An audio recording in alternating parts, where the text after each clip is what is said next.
பாட்டி வந்து காவேரியை ஏற்றுக்க மாட்டாங்கன்னு தெரிஞ்ச விஜய் வந்து அங்கேருந்து கிளம்பி வராரு. எவ்வளோ தடுத்து பார்க்குறாங்க தாத்தா பாட்டி, இல்லை எனக்கு எந்த சொத்து சுகமும் வேணாம், எனக்கு காவேரி தான் முக்கியம் அப்படின்னு சொல்லிட்டு கிளம்பி வராரு. இங்கே விஜய் வந்து சொல்கிறாரு அவங்க அத்தைக்கிட்ட, சாரதா கிட்ட, இந்த மாதிரி எனக்கு இப்போ எந்த சொத்துமே இல்லை, என்கிட்ட எந்த ப்ராப்பர்ட்டிஸும் இல்லை, அதே டைமில் என்கிட்ட பணமும் இல்லை, எதுவுமே இல்லை, வெறும் விஜயா மட்டும்தான் நான் இங்கே வந்திருக்கேன், இப்போ என்னை ஏற்றுப்பீங்களான்னு சொல்லிட்டு கேட்குறாரு. சாரதா அப்படின்னு நெகிழ்ச்சி அடைகிறாங்க. வாங்க உள்ளே வாங்க தம்பி அப்படி சொல்கிறாங்க. இதை கேட்டு வந்து ரொம்ப சந்தோஷப்படுறாங்க நம்ம காவேரி.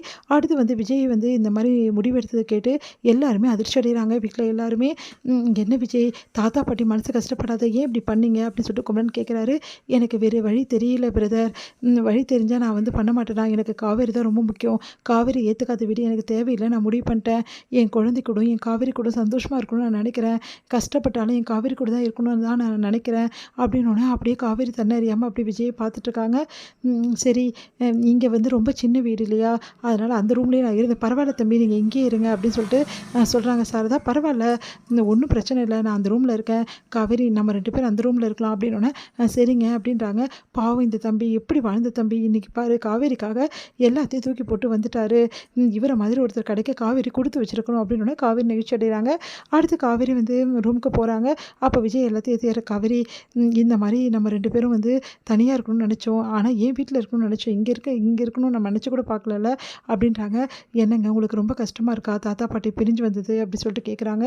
எனக்கு அந்த சொத்தோ இல்லை வந்து அந்த காசு பணமோ விட்டுட்டு வந்தது கூட பெரிய விஷயமா தெரியல காவேரி, ஏன்னா அதெல்லாம் நான் சம்பாரிச்சுப்பேன், நீ இருக்க என் பக்கத்தில் எனக்கு அது போதும், ஆனால் தாத்தா பாட்டி விட்டுட்டு வந்தது தான் கஷ்டமாக இருக்குது, தாத்தா என்னை இப்படிலாம் வளர்த்தாரு, என் பாட்டி என் மேலே அவ்வளோ அன்பாக இருப்பாங்க, ஏன் இப்படி மாறினாங்கன்னு எனக்கே ஒன்றும் புரியல, இங்கே பாருங்கள் இப்போவும் அவங்க உங்கள் மேலே அன்பாக தான் இருக்காங்க, ஆனால் என்ன உங்களுக்கு எது நல்லது எது கெட்டதுன்னு சொல்லிட்டு வந்து அவங்க யோசிக்கிறாங்க, உங்களுக்கு ஏதாவது பிரச்சனை வந்து பயப்படுறாங்க, அதில் அந்த பயத்தில் தான் இப்படி செஞ்சுருக்காங்க, நீ கரெக்டாக அவங்கள புரிஞ்சு வச்சுருக்க காவேரி, ஆனால் அவங்க உன்னை புரிஞ்சுக்கலையே, அவங்க உன்னை வந்து விரோதியாக தானே நினைக்கிறாங்க, நீ வேணாம் தானே நினைக்கிறாங்க, ஆனால் வேணான்னு நினைக்கிறவங்க கூட நீ வந்து வேணும்னு நினைக்கிறீடி அப்படின்னு சொல்கிறாரு. என்னங்க நீங்கள் எப்படி பேசுகிறீங்க, தாத்தா பாட்டி யார், நம்ம தாத்தா பாட்டிங்க, அது எப்படி நான் அப்படி நினைப்பேன் அப்படின்னு காவேரி, உன் மனசு யாருக்கும் வராது அப்படின்னு சொல்லிட்டு அழறாரு. விஜய் நீங்கள் அழவே கூடாது விஜய், இதுக்கப்புறம் உங்கள் வாழ்க்கையில் அழுகே இருக்கக்கூடாது, நீங்கள் சந்தோஷமாக இருக்கணும், உங்களை சந்தோஷமாக பார்த்துக்க வேண்டியது என்னோட கடமை அப்படின்னு சொல்லிட்டு அப்படியே கிஸ் பண்ணுறாங்க, அப்படியே வந்து ஹக் பண்ணுறாங்க.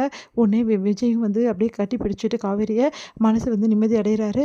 அடுத்து காவேரிகிட்ட சொல்கிறாரு, காவேரி இதுக்கப்புறம் உன்னையும் பாப்பாவையும் முழு நேரம் பார்த்துக்க தான் என்னோடய வேலை, நான் வேலை வீட்டுக்கு எதுவும் போக மாட்டேன், நீ தான் வேலை வீட்டுக்கு போகணும், என்ன நீ காப்பாற்றணும் அப்படின்றாரு. அதை கேட்டுட்டு சிரிக்கிறாங்க. சரி காப்பாற்றிட்டா போச்சு, அப்போ நான் வேலைக்கு போவேனா, நீங்கள் வீட்டிலேருந்து எல்லா வேலையும் பார்த்துப்பீங்களா சரியா அப்படின்னு ஒன்று சிரிக்கிறாரு. அடுத்து வந்து சரிங்க நீங்கள் அப்போ ஆஃபீஸ் கூட போக மாட்டீங்களா உங்களோட ஆஃபீஸ்க்கு அப்படி சொல்லிட்டு கேட்குறாங்க. அப்போ அந்த ஆஃபீஸ் என்னங்க நான் ஆகும் அப்படின்னா, தாத்தா எல்லாத்தையும் பார்த்துப்பாரு, நான் இப்போ தான் வந்து எல்லாத்தையும் பார்த்துக்கிறேன், ஆனால் இவ்வளோ வருஷமாக தாத்தா தான் அந்த அளவு கண்ணும் கருத்துமாக பார்த்துக்கினாரு, நான் அப்படி பார்த்துக்கிறேன், இனிமேட்டு பார்த்துக்க மாட்டாரா நான், அதெல்லாம் பார்த்துப்பாரு. சரிங்க, இப்போ பாட்டி வந்து என்ன நினைப்பாங்க, நான் தான் உங்களை வந்து இந்த மாதிரி பேசி வந்து என் பக்கம் இழுத்துட்டேன்னு நினைக்க மாட்டாங்களா, இங்கே பார் யார் நினைக்கிறதுக்கும் யார் நினைக்காததுக்கும் நம்ம பதில் சொல்லிட்டு இருக்க முடியாது காவேரி, எவ்வளோ நாள் தான் நம்மளும் நம்ம வாழ்க்கையை வந்து விட்டு கொடுத்து வாழ்கிறது, யாருக்காகவும் இதுக்கப்புறம் வாழக்கூடாது, நம்மளுக்காக நம்ம வாழுவோம் காவேரி, நம்ம குழந்தை நீ நான் 3 பேரும் வந்து சந்தோஷமாக வாழணும் காவேரி, இப்போது உனக்கு குழந்தை பிறக்க வரைக்கும் தான் இங்கே நம்ம இருப்போம், அதுக்கப்புறமா தனியாக போயிடணும் ப்ளீஸ் காவேரி, நானும் அதாங்க நினச்சேன், இங்கெல்லாம் இருக்க முடியாது, குழந்தை பிறக்க வரைக்கும் இங்கே இருந்துட்டு அதுக்கப்புறம் நம்ம ஒரு வீடு பார்த்துன்னு போயிடலாம், அதுதான் கரெக்டு, அப்போ தான் உங்கள் வீட்டு ஆளுங்களும் என் வீட்டு ஆளுங்களும் பார்க்க வருவாங்க நம்மளை சரியா அப்படின்னு சொல்லிட்டு சொன்னோன்னா, ஆமாங்க அப்படி சொல்லிட்டு இருக்காங்க. 2 பேருமே வந்து சந்தோஷமாக வந்து பாப்பா பற்றி பேசி சந்தோஷப்படுறாங்க. அப்போ பாப்பா கிட்ட நிறைய விஷயங்கள் வந்து அவங்க பேசுகிறாங்க. விஜய் வந்து காவேரியோட வயிற்றை தொட்டு பார்த்து அப்படியே தன்னை மறந்து பேசிகிட்டு இருக்காரு பாப்பா அப்படின்னு சொல்லிட்டு இங்கே சந்தோஷப்பட்டுட்டு இருக்காரு. இவங்க சந்தோஷத்தை வந்து பார்த்துட்டு வந்து அப்படியே வந்து தன்னை மறக்கிறாங்க. சாரதா இதுக்கு தான் ஆசைப்பட்டேன், என் பொண்ணு இந்த மாதிரி தான் இருக்கணும்னு ஆசைப்பட்டேன், அதே மாதிரி என் பொண்ணு வாழ்க்கை வாழ்கிறா, ஆனால் அவளை யாரும் எதுவும் சொல்லிடக்கூடாது, அதுதான் எனக்கு பயமாக இருக்குது, என்ன சாரதா என்ன பயப்படுறேன்னொன்னே, இல்லை இந்த மாதிரி வந்து இந்த பையன் வந்துட்டாரு இங்கே, அவங்க வீட்டில் வந்து நம்ம தான் பிரிச்சுட்டோம்னு நினைப்பாங்கல்ல சாரதா, இதுக்கப்புறமாவும் யார் என்ன நினைக்கிறாங்கன்னு வந்து நீ சொல்லிட்டு இருந்தீங்கன்னா வேலைக்கே ஆகாது, அவங்க இனிமேட்டாவது நிம்மதியாக இருக்கட்டும் விடு சாரதா அப்படி சொல்லிட்டு அவங்க அத்தை சொல்கிறாங்க.